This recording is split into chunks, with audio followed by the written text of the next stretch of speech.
I'm having a lot of conflict about what I should do and what I should believe, and I'm scared to death to go home. I don't want to be in the situation to have to go home and say to my daughter, Daddy's not going to be living here anymore. Me and my wife had a big fight, which we still haven't resolved. I spoke to my daughter as well. My daughter's 5.5 years old. She said, "Oh, miss you, Daddy." I said, "Oh, miss you too, darling, really love you." And then said, "Can I speak to Mummy?" I said, "Oh, miss you." She goes, "Oh." I said, "You missed me?" "I've been really busy. I want to be with my wife, I love my wife, but we don't have that many things in common. We've got a lot of different things that we value and that we're interested in." What's going to happen when you go there? Have to make a decision? What's changed? I'm working even harder than I'm doing, really early mornings to late nights. I've got outside interests as well, which she doesn't like. What are your outside interests? I play in a band. But you could be there because you could give up the band. Yeah. And she'd like you to do that. Yeah. What instrument do you play? Guitar. Tell me what it feels like when you play the guitar. Look at that. What did you just think? It's astonishing. Yeah, it's astonishing. That's a great word. It's like being a god. It's like being a god. Yeah. And when you go home with your wife, how significant do you feel? What do you think the chances of him giving up the band are?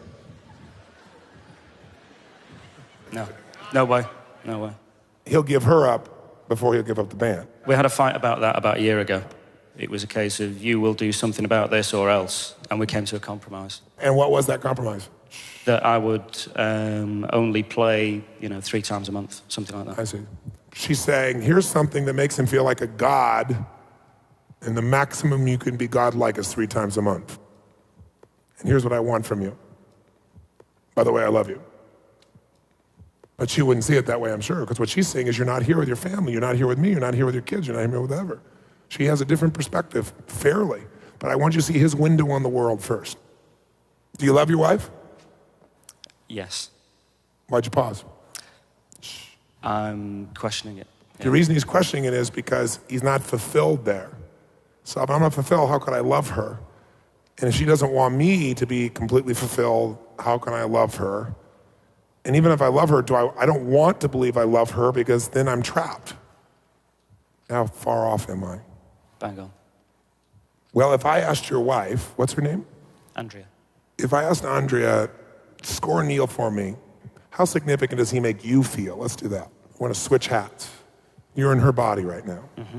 And I'm asking you, Andrea, tell me about Neil over there. How significant does he make you feel, 0 to 10? When he leaves, never comes home, makes the band more important than you are. He knows how you hate that rock music and he wants to go play it anyway. Maybe a 3. 3. Does he love you? Yes. He does. How loved do you feel, though, these days, 0 to 10 by him? 3. 3. And how certain are you that he's going to stay and love you? 8 or 9.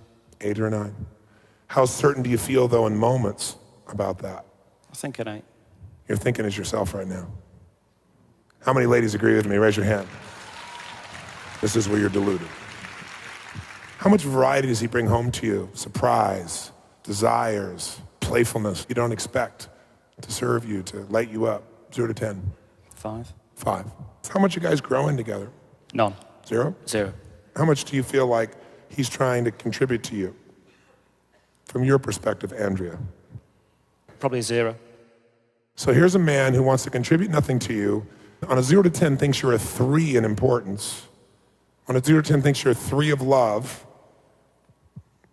Give you a 5 of variety, but he's sticking around at an 8. What would you want to do to him, Neil, if you were her? Change him or get rid of him. Well, you're thinking like a man with a get rid of him part. He is the father of your daughter. Are you really going to just get rid of him? No idea. Yes, you do. Is he the source of your security financially? Yes. Are you going to get rid of him? He's the father of your daughter, and he's the source of your survival. Are you going to get rid of him? No. No. What are you going to do when you feel insignificant and unloved and uncontributed to and not growing with? What are you going to do? Make him change. Make him change. You're right. How are you going to do that? What tools do you have in your arsenal? Make him stay at home more often. How are you going to make him stay at home? give him an ultimatum. Give him an ultimatum. What's the ultimatum say?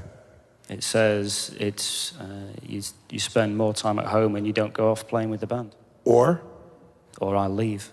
And take your daughter. Yeah. Or, no, she'll probably say, or you leave. And I'll keep your daughter. Yeah. What's her nature?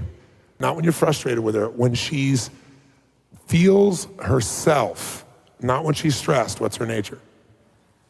She's very creative in her own way. You know, she's into art, she paints. She doesn't do it often enough because she always says she's not good enough, even though I say, you know, the stuff you do is fantastic, let's put it up on the wall. You should sell this to a gallery, you should exhibit. Oh, I'm not good enough, I'm not good enough. But that's the female form. Women do that with each other. Oh, yes, you are. No, I'm not. Yes, you are. Oh, no, you're better. No, I'm not better. You're better. That's one downsmanship. She's begging for your attention. Yeah, which I give. I don't know, but she wants so much more. So do you like that nature, that artistic nature? Does that appeal to you? Yeah, I love it. In fact, isn't that part of your nature? If she follows it, but she represses it on herself. No, she's begging for you to be her man and show her the artist inside. She's begging for that. Goals in life. Her goals are to? No idea. I've no idea what her goals are. So you can't leave. You have no clue. You've been too focused on yourself, even though you're a good man. Until you've gone and given everything you have as a man to fill up those 6 needs with her at 10s, you can't walk away. Because you haven't done what's necessary, and you know it. That's why you're on the fence. Because if you'd really done everything, you wouldn't have left, because you're a smart man and you're a strong man. What does it take for her to feel loved? What is she really after in this life? You fill her up so much that she wants to give to you now, and she says, honey, go to the band, go do it twice a week. But you won't know until you give completely and totally. No holds barred. That woman needs to be lit up, and even if she wasn't the right woman for you, the next 90 days should be the greatest 90 days of her life, where never has a man given her more attention and focus and caring and love. And you tell her after those 90 days, this is what I need, honey. Can we make this work? And you'll know the truth at that point. What do you think? Fantastic plan. But first, fill her up like she's never been filled up, then decide. Give him a hand. Like I was very low on the list of priorities. Even though I would never admit that. But now it's completely switched around. So I just think it's amazing. We have a winner.